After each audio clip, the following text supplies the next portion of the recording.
Bienvenue à l'Artistique, où grâce à la donation Collection Ferrero, nous allons vous montrer ce qui s'est passé dans les années 70 à Nice, avec Pinoncelli et compagnie, une histoire de la performance. Tueur de cochons, braqueur de banque, souilleur de ministres, casseur d'urinoir, voilà comment se définit Pierre Pinoncelli, qui se revendiquait de l'école de Nice, donc qui est Monsieur Performance. Et ça a commencé par son attentat contre le ministre Malraux à l'inauguration du musée Chagall à Nice. Et Pierre Pinoncelli a été assez proche de Jean Ferrero et tous les deux, dans les années 70, on peut dire, ont monté des coups à Nice. Alors là, on est avec son double, reconstitué pour Jean, tel qu'il a été donc utilisé pour la série des copulations du chinois Avance, où donc Pierre Pinoncelli se présentait avec son double, qui avait donc la même habit que lui, et ce double a terminé donc a été immolé en fait, mais ça a été interrompu par la police et le double s'est retrouvé à la morgue. Vous l'avez compris, cette exposition montre finalement ce qu'on ne devrait pas monter, puisque la performance n'existe qu'au moment où elle se fait.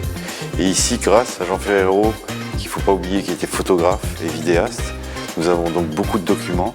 Donc les performances de Pierre Pinoncelli, les objets qu'il a utilisés, c'est ce qu'on a ici. Pour l'hommage à Monte Cristo, le sac dans lequel il s'est fait enfermer, avant d'être jeté dans les eaux du port de Nice. Il en a fait don à Jean, en même temps que sa tenue de bagnard. Et donc c'est ce qu'on a là dans l'exposition.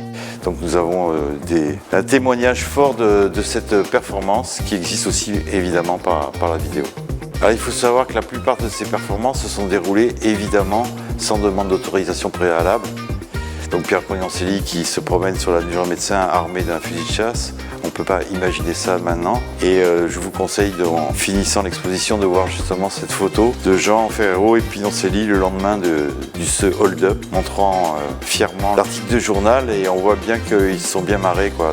La performance sur la Côte d'Azur, c'est bien évidemment avant Pierre Pinoncelli, les années 60 avec Fluxus et Ben notamment, et où il a fait la plupart de ses grandes performances à l'Artistique. Donc retour à la case départ.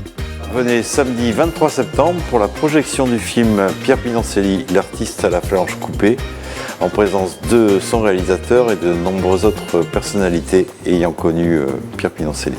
Venez à l'Artistique, il n'est pas à vendre, l'entrée est complètement gratuite de mardi au samedi pour Pinoncelli et compagnie, de septembre à décembre 2023.